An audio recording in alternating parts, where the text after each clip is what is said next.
የአማራ ህዝብ እልቂት ቀጥሏል። በጎጃም ብርቃት የተፈጠረውን ጉዳይ የተመለከተ ዝርዝር መረጃ ይዘናል። ፋኖ የተለየ ጥሪ አቅርቧል። የማይታለፍ ቀይ መስመር ነው። በቆይታችን ትሰሙታላችሁ። 2 ሳምንት የደፈነው ዘመቻ አንድነትም ዛሬም ቀጥሏል። አስደናቂ ጀብዶች ተሰርተዋል። የጦር ግንባር መረጃዎችን ታዳምጣላችሁ። አብንን በተመለከተ አዳዲስ ሚስጥሮች እየተሰሙ ነው። አመራሩ ጉዱን ዘርግፈውታል። በዘገባችን እንመለከተዋለን። የብርሃኑ ነጋ ጭካኔ የተጋለጠበት መረጃም ወጥቷል። አነጋጋሪ ሆኗል። ዘገባውን በዝርዝር ይዘናል። ትራምፕ ተበሳጭቷል። ፑቲን ምላሽ ሰጥተዋል። ዝርዝሩን በቆይታችን ትሰሙታላችሁ። ሰላም ጤና ፍቅር በያላችሁበት ይድረሳችሁ። ውድ የብላክ ላይን ሚዲያ ቤተሰቦቻችን ብትሰሟቸው እናንተን ይመጥናሉ ብለን ያዘጋጀናቸውን እነዚህንና መሰል መረጃዎች እንደሚከተለው በዝርዝር ይዘን ስንቀርብ የሚባክኑ ደቂቃዎች እንደማይኖሩ በመተማመን ነው። አብራችሁን ቆዩ። በአማራ ፋኖ ሽንፈት በደረሰበት ጊዜ ሁሉ ንጹሃንን እየጨፈጨፈ የሚወጣው የብልጽግና መንግስት አሁንም አባብሶ ቀጥሎታል። በሁሉም የአማራ ግዛቶች ከጦርነት ጋር ምንም አይነት ግንኙነት የሌላቸውን ንጹሃንን ከመነኩሴ እስከ ሕፃን፣ ከቄስ እስከ ሼክ፣ ከነፍሰ ጡር እስከ መጫት፣ ከአርሶ አደር እስከ ነጋዴ በግፍ ገድሏል። አሁንም በሰሜን ጎጃም ዞን ሰሜን ሜጫ ወረዳ ብርቃት ከተማ ንጹሃን ላይ የግፍ እጁን አሳርፈዋል። ብርቃት ከተማ ከትላንት መጋቢት 22 ቀን 2017 ዓ.ም ጀምሮ በአብይ አህመድ ብልጽግና ቡድን አገልጋይ በሆኑት አድማ ብተናና መከላከያ መካከል ከባድ የሆነ የእርስ በርስ ውጊያ ተካሂዷል። እርስ በርሳቸው በፈጠሩት የተኩስ ልውውጥ የብራቃት ከተማ ነዋሪዎችን በየሰፈሩ እየዞሩ ህፃናትና አረጋውያንን ጨምሮ ያገኛቸውን ንጹሃኖች በአሰቃቂ ሁኔታ መጨፍጨፋቸውን የአማራ ፋኖ በጎጃም አሳውቀዋል።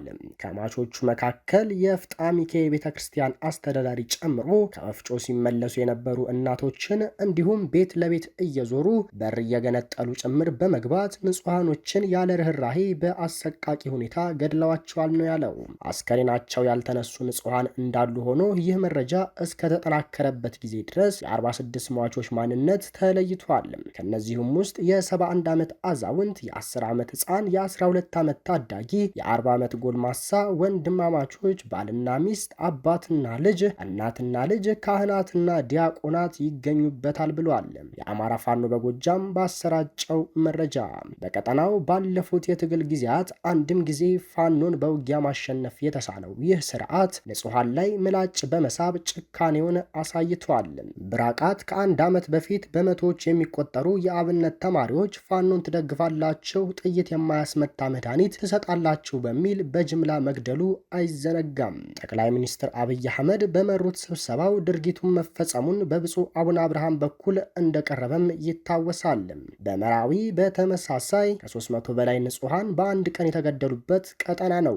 ይህንን ተከትሎ ዛሬ የአማራ ፋኖ በጎጃም በሁሉም ካምፖች ለሚገኙ የአድማ ብተና አባላት ጥሪ አቅርበዋል። ብራቃት ላይ ባደረጋችሁት አማራዊ ውግንናና ምክንያት ከ40 በላይ ንጹሃንን በወራሪው መከላከያ ተጨፍጭፈዋል ያለው እዙ አሁን ላይ ደግሞ በአብይ አህመድ በከፍተኛ ወታደራዊ አመራሮች የጋራ ውሳኔ መሰረት በ20 ቀን ውስጥ አድማ ብተናውን ትጥቅ አስፈትተን እንበትነዋለን ከሚል ውሳኔ እንደደረሱ አሳውቀዋል። ትናንት የአማራ ልዩ ኃይልን ተጠቅመው በጣለበት መንገድ አድማ ብተናውንም ከህዝብ አጣልተው ሊበትኑት ስለወሰኑ በሁሉም አካባቢ የምትገኙ የአድማ ብተና አባላት ትጥቃችሁን በመያዝ በፍጥነት ወደ ህዝባችሁና ወንድማችሁ ፋኖ እንድትቀላቀሉ እናሳስባለን ብሏል።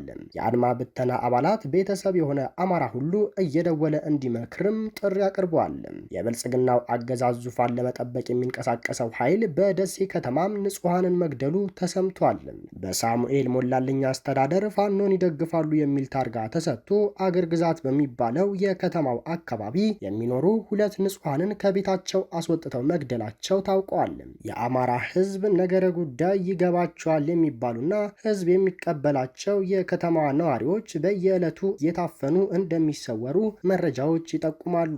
በማዕከላዊ ጎንደር ዞን ኪንፋዝ በገላ ወረዳ ስላሌ በተባለ አካባቢ ደግሞ መንግስት 2 ጊዜ የድሮን ጥቃት እንደፈጸመ ተነግሯል። በጥቃቱም እስካሁን ቁጥራቸው ያልታወቀ ንጹሃን ተገድለዋል ተብሏል። ዘመቻ አንድነት አሁንም ተጠናክሮ ቀጥሏል። 14ኛ ቀን ላይ በደረሰው ዘመቻ በጎንደር ግንባር ድል እንደተመዘገበበት ተገልጿል። የአማራ ፋኖ አንድነት ጎንደር የበጋሻው ክፍለ ጦር በአርበኛ ዋና እሙሃይ የሚመራው ናሁሰናይ አንዳርጌ ብርጌድ መጋቢት 22 ቀን 2017 ዓ.ም ከምሽቱ 2 ሰዓት ጀምሮ በታላቋ ዳባት ከተማ እያደረገ ባለው ውጊያ ድል እየተመዘገበ እንደሆነ ተገልጿል። በውጊያው አንድ ማንነቱ ያልታወቀ አመራርን ጨምሮ ከ14 በላይ የመንግስት ኃይሎች ላይመለሱ እስከ ወዲያኛው ሲሸኙ ቁጥራቸው በውል ያልታወቁ ደግሞ ቆስለዋል። ከዚህ በተጨማሪም 5 የአገዛዙ ሰራዊት አባላት ተማርከው በፋኖ እጅ ገብተዋል። ቀሪው የአገዛዙ ጥምር ኃይል ነፍሱን ለማትረፍ ወደ ገደቤ ከተማ እግሬ አውጭኝ እየፈረጠጠ ነው ተብሏል።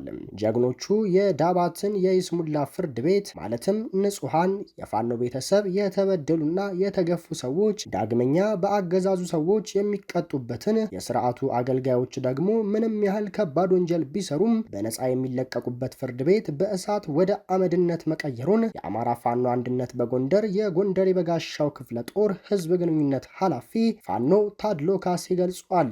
እንዲሁም የቀበሌ መዋቅሩን ሲገለገልባቸው የነበሩ በርካታ ቁሳቁሶችና ንብረቶች በፋኖች እጅ ገብቷል ነው ያለው። ከዚህም በተጨማሪ የፋኖ ክፍለ ጦሩ በገደቤ ከተማ ዙሪያና በኪንፋዝ በገላ ከተማ አዳዲስ አውደ ውጊያዎች እያደረገ እንደሚገኝ ተናግሯል። በውጊያው ከጎንደር የበጋሻው ክፍለ ጦር በተጨማሪ ንስር በለሳ ክፍለ ጦር አንድነት ኃይል ነው በማለት አብረው እየተሳተፉ ነው ተብሏል። አምባ ጊዮርጊስ ከተማ ላይም ከፍተኛ ትንቅንቅ በመደረግ ላይ እንደሆነ ታውቋል። የቀድሞ የአብን አባል የፓርቲውን ጉዳይ በተመለከተ በሰጠው ሐሳብ ያለቀለት ጉዳይ ነው ብሏል።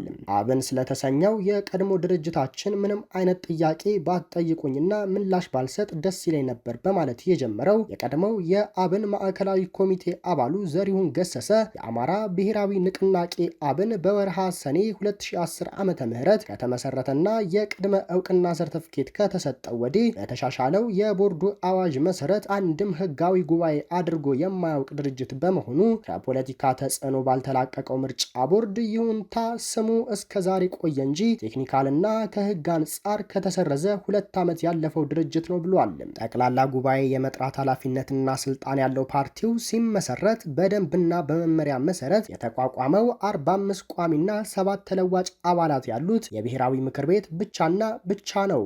ጉባኤው የሚመራውም በዚያን ጊዜ በጸደቀው መተዳደሪያ ደንብ መሰረት ብቻ ይሆናል። ይህንንም ቦርዱ በወርሃ ታህሳስ 2015 ዓመተ ምህረት በደብዳቤ ማሳወቁ ይታወሳል። ይህ መዋቅር ደግሞ ሙሉ በሙሉ ፈርሷል ነው ያለው። ከብዙ እልህ አስጨራሽ ትግል በኋላ ፓርቲው ግንቦት 5 እና 6 2015 ዓመተ ምህረት ጉባኤ እንዲያደርግ ውሳኔ የሰጠውና ይህንኑን የማድረግ ስልጣን በምርጫ ቦርድ ቀና ትብብር ያገኘው 45 ቋሚና 5 ተለዋጭ አባላት ያሉት የፓርቲው ማዕከላዊ ኮሚቴ በደብረ ብርሃኑ ጉባኤ የተቋቋመው ሲሆን ያ የተወሰነ ጉባኤ ሊከናወን ባለመቻሉ ምክንያት አዲስ ጉባኤ ለመጥራት የዚህን ኮሚቴ አዲስ ውሳኔና ይሁንታ ይጠይቃል። ይህ ባልሆነበት ጥቂት ግለሰቦች ስለፈለጉ ብቻ ከአሰራርና ከደንብ ውጪ ጉባኤ መጥራት ፈጽሞ አይቻልም። ያ ማዕከላዊ ኮሚቴም በተመሳሳይ ተስፋ ቆርጦ እንዲበተን ተደርጓልም ብሏል። እንደ ቀድሞ አመራር ገለጻ ከፓርቲው ማዕከላዊ ኮሚቴ ውሳኔ ውጪ የድርጅት ንብረት ሽጦም ሆነ በማናቸው መልኩ ከየሜዳው ሰው ሰብስቦና እንደ መናኸሪያ ወያላ መንገደኛውን ሁሉ እየጠሩ ጉባኤ ያደርጋለሁ ማለት በአጭሩ እብደት ወይም ባለቤቷን የተማመነችው አይነት እብሪት ከመባል ውጪ ፍጹም ወንጀልም ጭምር ነው። የሚሊዮኖች መሰባሰቢያና ተስፋ የነበረው ድርጅት ዛሬ እንዲህ መሆኑ አሳዛኝና ታሪክ የማይዘነጋው ጉዳይ ቢሆንም ምናልባት አዲስ የሳምሶናይት ፓርቲ ከመመስረት ወይም ደግሞ የሀገሪቱን ሕግ እንደ አዲስ በማሻሻል ከማመቻቸት ውጪ በአማራ ብሔራዊ ንቅናቄ አብን ስም ጉባኤ ጠርቶ ፓርቲውን የማስመዝገብም ሆነ የሳምሶናይት ፓርቲ አድርጎ የመቀጠል ስልጣን ያለው አካል መሆኑን ገልጿል። ብሔራዊ ምርጫ ቦርድ የተሰኘው ተቋምም ምንም እንኳን የገዢው መንግስት አንድ እጅ መሆኑ የአደባባይ ሀቅ ቢሆንም እንዲህ አይነቱ የህወሓት ዘመኖቹ እነመርጋ በቃናና አዲሱ ገብረ እግዚአብሔር እንኳን ያልተፈጸመ ህገወጥ ብቻ ሳይሆን ወንጀል ጭምር የሆነ ጉዳይ የሚተባበር መስሎ አይታየኝም ያለው የቀድሞ አመራር ጉዳዩን ስለጠየቃ ጠየቃችሁኝ ለአወይ ጉዱ አነሳሁት እንጂ ቦርዱ እስካሁን ሳይሰረዝ እንዳቆየው ሁሉ በትውልዱ ብራንድ የፓርቲ ስም ለጥቂት ግለሰቦች ሰርተፊኬት አትሞ ቢሰጥም ግድ እንደሌለው ገልጿል። ምክንያቱም ውጤቱ ለጥቂቶች ኑሮ መግፊያ ከመሆን በዘለለ ውሃ ቢወቅጡት እንቦጭ ነው የሚል ሐሳብ ገልጿል። የቀድሞ የግንቦት ሰባት አመራሩ አንዳርጋቸው ጽጌ ታግታ ደብዛዋ ስለጠፋቸው የኢዜማ አመራር ገነት አራጌ ስቃይና የብርሃኑን ነጋ ጭካኔ አጋልጠዋል። ገነት አራጌ ኢዜማን ከተቀላቀሉ ብሩህ አእምሮ ከነበራቸው በርካታ ወጣት ሴቶች መካከል አንዷ ነበረች። እንደ ሌሎችም ወጣት ሴቶች በኢዜማ ላይ የነበራቸው ተስፋና ለኢዜማ የነበራቸው ፍቅር ገደብ አልነበረውም በማለት መረጃቸውን የጀመሩት አቶ አንዳርጋቸው ዛሬ ከእነዚህ ወጣት ሴቶች መካከል አንዳቸውም በኢዜማ ውስጥ የሉም። ከኢዜማ ጋር እንዲፋቱ ያደረጋቸው ዋነኛው ምክንያት ኢዜማ ሁነኛ የተቃዋሚ ፖለቲካ ሚና በመጫወት የአብይ አህመድን ገደብ ያጡ የፖለቲካ፣ የኢኮኖሚ፣ የማህበራዊ፣ የደህንነትና የውጭ ግንኙነትን ቀውስ ጠማቂ እርምጃዎች በመቃወምና አገዛዙን ተጠያቂ ከማድረግ ፈንታ የብልጽግና ፓርቲ ቤት ውስጥ ባሪያ መሆኑ ነው ብለዋል። በዚህም ላይ የአብይ አህመድ አገዛዝ ምንም አይነት ማስመሰያ ምክንያት ወይም ሰበብ ሳይኖረው የአማራን ህዝብ ቅስም ለመስበር ያወጀው ጦርነት አማራ የሆኑትን የኢዜማ ወጣቶች ያስቆጣና ድርጅቱን በገፍ ለቀው እንዲወጡ ያደረገ ነው። ገነት አራጌ ከእነዚህ ወጣቶች አንዷ ነች። በአማራ ህዝብ ላይ የመከራ ዶፍ ከሚያወርደው የአብይ አገዛዝ ጋር በአጋርነት ተጣብቆ የሚሰራውን የቀድሞ ድርጅቷን ትጠየፋለችም ነው ያሉት። ገነት የአብይ አህመድን ትጥቅና ቀበቶ እናስፈታለን የሚል እብሪት ለማስተንፈስ መላው የአማራ ክልል ህዝብ ሆ ብሎ በተነሳበት ወቅት ባህር ዳር ነበረች።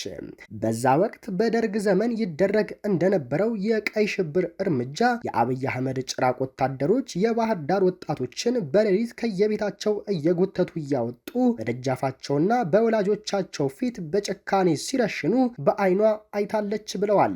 ይህንን የአይን ምስክርነቷን ለኢዜማ አመራሮች ለብርሃኑ ነጋ ተናግራለች። ብርሃኑ ነጋ በቀይ ሽብር ዘመን ህይወቷ የጠፋው ብሩህ አእምሮ የነበራት ከመለስ ዜናዊ ጋር የሕክምና ትምህርቷን ስትከታተል የነበረች እህት እንደነበረችው ስለምታውቅ አብይ አህመድ ለሚረሽናቸውና የአማራ ወጣቶች ቁጭትና ሐዘን ይሰማዋል ብላ ነበር የጠበቀችው። የብርሃኑ ነጋ ምላሽ እዚህ ውስጥ ሲገቡ ይህ እንደሚመጣ አያውቁም ነበር ወይ የሚል ጥያቄ ነበር። ገነት አራጌ እነዚህ ሰዎች ጠመንጃ ይዘው እየተዋጉ አልነበረም፣ መሳሪያ በእጃቸው በቤታቸው አልተገኘም፣ ማህበረሰቡን ለማሸበር በሚል እሳቤ ነው ከቤታቸው አውጥተው የረሸኗቸው፣ አንተ እንደምትለው የገቡበት ነገር የለም ብላ ለብርሃኑ ነጋ የሰጠችው ምላሽ የአማራ ጥላቻና የስልጣን ጥም ልቡን ላደነደነው የሰው ጉድም ትርጉም አልነበረውም።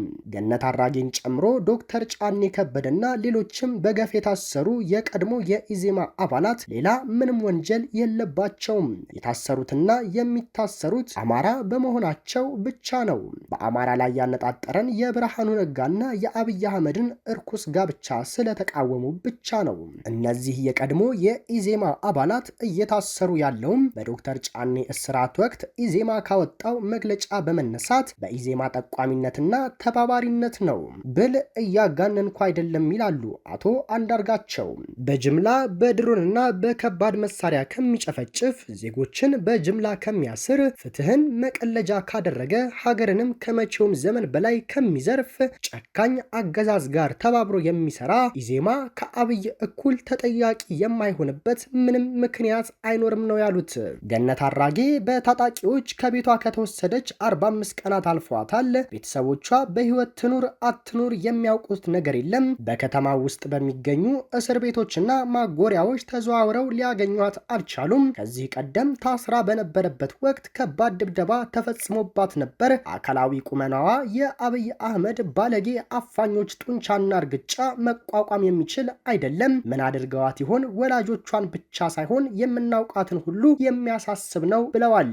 ጌታው ብርሃኑ ነጋ ሆይ የዚች ወጣት ሴት ቤተሰቦች ለአንተ ክብር በቤታቸው በደገሱት ድግስ ላይ እኔም ታድሜ ፍቅራቸውን የገለጹበትን ምሽት አስታውሰዋለሁ። የገነትን ጉዳይ እንደተለመደው እዚህ ውስጥ ስትገባ ይህ እንደሚከተል አታውቅም ነበር ወይ በሚለው ራስን መሸንገያ አመክኖ ስቃይዋ ጉዳዩን እያወክ እንዳላየህ እለፈው፣ ግዴለም። ሌላው ቢቀር እነዛ እንደዛ ያከበሩህና ፍቅራቸውን የገለጹልህ ወላጆች ለ45 ቀናት ልጃቸው የት እንደወደቀች ባለማወቃቸው የሚያነቡት የደም እንባ ግድ አይልህም ወይ ሲሉም ይጠይቃሉ።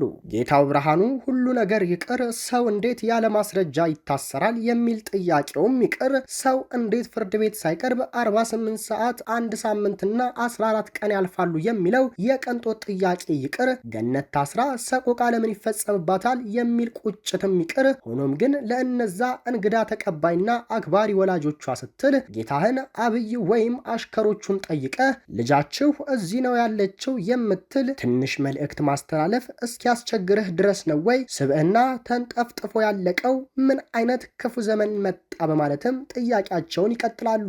ለገነት አራጌ ከገነት አራጌ ጋር ከየቤታቸው ለታፈኑትና ለሌሎችም አማራ ብቻ በመሆናቸው ብቻ በግፍ ታስረው ለሚማቀቁት ወገኖቻችን ድምጻችንን እናሰማ የሚል መልእክትም አስተላልፈዋል። የአሜሪካው ፕሬዝዳንት ዶናልድ ትራምፕ በሩሲያው ፕሬዝዳንት ቭላዲሚር ፑቲን ተናድጃለሁ፣ እጅግም ተበሳጭቻለሁ ቢሉም ሩሲያ ግን ከአሜሪካ ጋር መስራት ቀጥለናል ብላለች። ትራምፕ ቁጣቸውን ከገለጹ በኋላ ሩሲያ ለመጀመሪያ ጊዜ በሰጠችው ምላሽ በሁለቱ ሀገራት መሪዎች መካከል ያለውን ውጥረት አቅልላ አቅርባለች። የሀገሪቱ ቃል አቀባይ ዲሜትሪ ፔስኮቭ ከአሜሪካ ጋር ግንኙነታችንን ለማስቀጠል እየሰራን ነው ብለዋል። በሁለቱ መሪዎች መካከል በዚህ ሳምንት የታቀደ የስልክ ጥሪ ባይኖርም አስፈላጊ ሆኖ ከተገኘ ግን ፑቲን ለመደዋወል ዝግጁ መሆናቸውን አክለዋል። ትራምፕ ያሳለፍነው ቅዳሜ ለኤንቢሲ ኒውስ ፑቲን እንዳበሳጯቸው ከተናገሩ በኋላ የመሪዎቹን ግንኙነት ለማለሳለስ እየተሞከረ ነው፣ ፑቲን የዩክሬኑ ፕሬዝዳንት ቮሎዲሚር ዘለንስኪን ተአማኒነት ለማጣጣል ሞክረዋል በሚል ነበር ትራምፕ የተበሳጩት። ፑቲን በተኩስ አቁም ካልተስማሙ የሩሲያን ነዳጅ በሚገዙ አገራት ላይ 50% ታሪፍ ለመጣል ዝተዋል። ትራምፕ በፑቲን ጉዳይ ላይ የከረረ አስተያየት ሲሰጡ አይደመጥም ነበር። የአሜሪካና የሩሲያ ባለስልጣናት ለሳምንታት የዩክሬንን ጦርነት ለመግታት ሲወያዩ ትራምፕ ዜሌንስኪን እንጂ ፑቲንን አልወቀሱትም ነበር። ፑቲን በተባበሩት መንግስታት የሚደገፍ ጊዜያዊ መንግስት ዜሌንስኪን እንዲተካቸው ሀሳብ ማቅረባቸውን ተከትሎ ትራምፕ ደስተኛ አይደሉም። በጣም ነው የተበሳጨሁት፣ የተናደድኩት ፑቲን የዜሌንስኪን ተአማኒነት ጥያቄ ውስጥ ማስገባቱ መሄድ የምንፈልግበት አቅጣጫ አይደለም። አዲስ አስተዳደር ከመጣ ለረጅም ጊዜ ስምምነት ላይ አንደርስም ማለት ነው ሲሉ ትራምፕ ለኤንቢሲ ኒውስ ተናግረዋል። የሩሲያ ቃል አቀባይ ግን የትራምፕ ንግግር የተወሰነ ማሻሻያ ተደርጎበት እንደቀረበ ገልጸዋል። የክሬምሊን ደጋፊው ጋዜጣ ሞስኮቫስኪ ባልተለመደ ሁኔታ ትራምፕን ተችቷል። ትራምፕ ዩክሬን የሩሲያን መሰረተ ልማት እንዳታጠቃ ለማድረግ የገቡት ቃል አላከበሩም ሲልም ወርፈዋል። ከትራምፕ ጋር የሚደረግ ስምምነት ሁሉ ዋጋ ያለው ለተወሰነ ጊዜ ነው። ሞስኮ ከአሜሪካ ፕሬዝዳንት ጋር መስማማት ትፈልጋለች ብሏል ጋዜጣው። ውድ የብላክ ላይን ሚዲያ ቤተሰቦቻችን ለዛሬ የነበሩን መረጃዎች ይህንን ይመስሉ ነበር። ሌሎች ወቅታዊና ፈጣን መረጃዎችን ለማግኘት ሰብስክራይብ በማድረግ ቤተሰብ ይሁኑን። ሰናይ ጊዜ